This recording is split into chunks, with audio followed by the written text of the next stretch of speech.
ہمارے خداوند یسوع کی انجیل مقدس یوحنا کے مطابق اس کا 11واں باب 45 سے 56 آیات تک۔ اس وقت یہودیوں سے بتیرے جو مریم کے پاس آئے تھے اور جنہوں نے یسوع کا یہ کام دیکھا اس پر ایمان لائے، مگر ان میں سے بعض نے فریسیوں کے پاس جا کر جو کچھ یسوع نے کیا تھا اس نے ان سے بیان کیا۔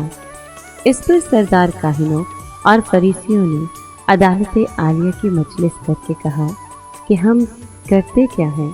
یہ آدمی تو بہت کرشمے دکھاتا ہے، اگر ہم اسے یوں ہی چھوڑ دیں تو سب اس پر ایمان لائیں گے، اور اہل روما آ کر ہمارے وطن اور قوم کو ختم کر دیں گے۔ اور ان میں ایک قیافہ نامی نے جو اس سال کا کاہن اعظم تھا ان سے کہا کہ تم کچھ نہیں جانتے اور نہ خیال کرتے ہو کہ تمہارے لیے یہ بہتر ہے کہ ایک آدمی قوم کے بدلے مرے، نہ کہ ساری قوم ہلاک ہو جائے۔ اس نے یہ اپنی طرف سے نہ کہا، لیکن اس سبب سے کہ اس سال کا کاہن اعظم تھا اس نے نبوت کی کہ یسوع قوم کی خاطر مرنے کو ہے، اور نہ صرف اس قوم کی خاطر بلکہ اس لیے بھی کہ وہ خدا کے پراگندہ فرزندوں کو جمع کر کے ایک کر دے۔ بس اس روز سے انہوں نے ٹھان لیا کہ اسے قتل کریں گے، اس لیے آئندہ یسوع نے یہودیوں میں ظاہراً پھرنا چھوڑ دیا، بلکہ اس علاقے میں جو بیابان کے نزدیک ہے افرائیم نامی ایک شہر میں چلا گیا اور شاگردوں کے ساتھ وہاں رہنے لگا۔ اور یہودیوں کی عید فصح نزدیک تھی، اور بطیرے فصح سے پہلے دیہات سے یروشلم کو گئے تاکہ اپنے آپ کو پاک کریں، اور انہوں نے یسوع کی تلاش کی اور ہیکل میں کھڑے ہو کر آپس میں کہنے لگے کہ تم کیا خیال کرتے ہو، کیا وہ عید میں نہیں آئے گا؟ پاک کلام کے پڑھے اور سنے جانے پر خدا ان کی برکت ہو۔ خدا کا شکر ہو۔ عزیز دوستو، آج کے پاک کلام میں ہم سردار کاہنوں اور فریسیوں کی بے چینی کے بارے میں جانتے ہیں۔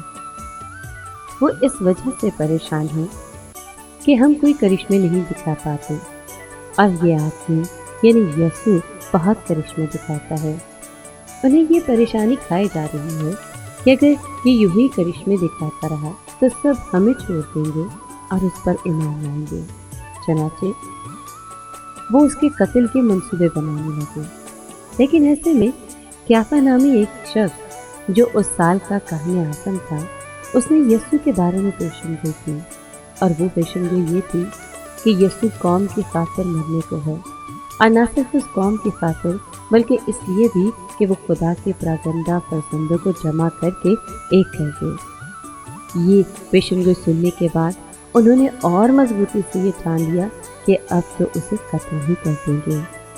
یہی وجہ تھی کہ یسوع یہودیوں میں ظاہراً پھرنا نہیں چاہتا تھا، اس لیے یسوع بیابان کے نزدیک افرائیم نامی ایک شہر کو چلا گیا اور وہیں پر شاگردوں کے ساتھ رہنے لگا۔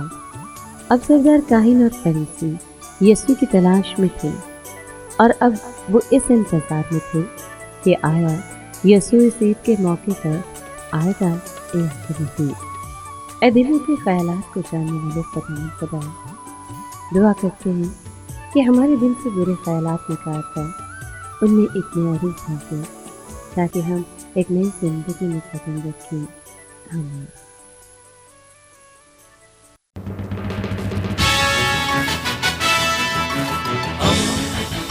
دوستی کا پیمبر، ریڈیو ویریتاس ایشیا۔